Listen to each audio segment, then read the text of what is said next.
महादेव शांत और निराकार योगी बनने से पहले वह एक साधारण रुद्र रूप में थे। वह क्रोध करते थे, दहाड़ते थे और उनका रूप अत्यंत उग्र था। लेकिन उनकी दहाड़ केवल क्रोध की नहीं होती थी। एक बार ऐसा हुआ कि उनकी दहाड़ गहरे दुहक से निकली थी, जिसे पूरा ब्रह्मांड भी सहन नहीं कर पाया। यह उस महादेव की कहानी है जो वैराग्य के स्रोत है।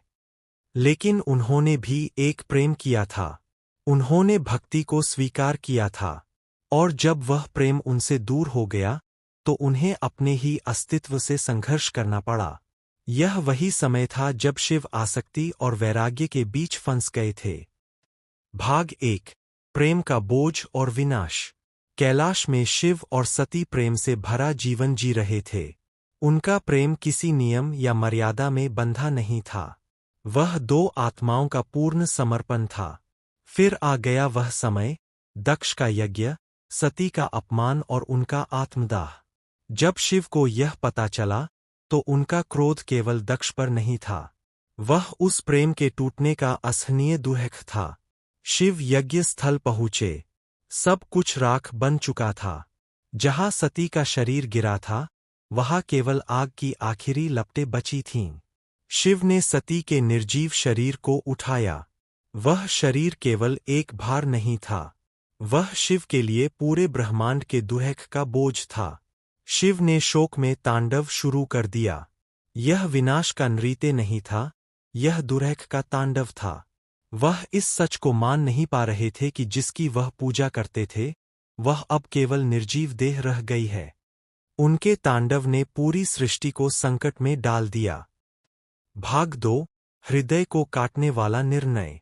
सृष्टि को बचाने के लिए भगवान विष्णु को हस्तक्षेप करना पड़ा।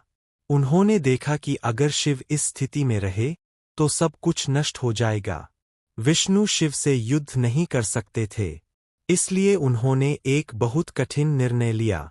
उन्होंने सुदर्शन चक्र चलाया और सती के शरीर को 51 टुकड़ों में बांट दिया। हर वार के साथ शिव का दिल टूटता जा रहा था। जो शिव सब कुछ देख लेते हैं, वह अपने ही प्रेम को बिखरते हुए देख रहे थे। जहाँ जहाँ सती के शरीर के टुकड़े गिरे वहाँ शक्तिपीठ बने। यह शक्तिपीठ सिर्फ धार्मिक स्थान नहीं है, यह शिव के टूटते हुए दिल के निशान है।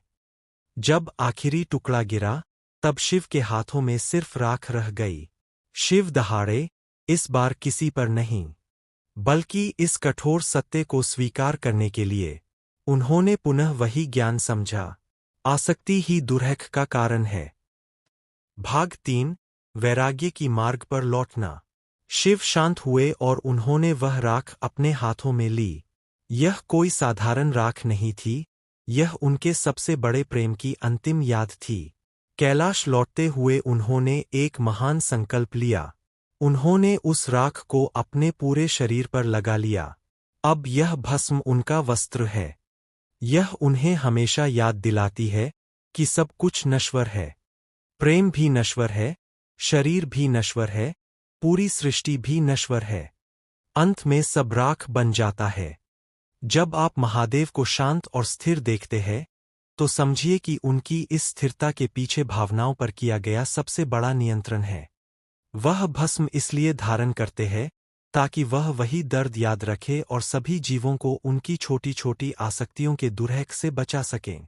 उनका मौन उनके अंदर छिपी उस दहाड़ की याद है जिसने एक बार पूरे ब्रह्मांड को हिलाकर रख दिया था। नमः शिवाय।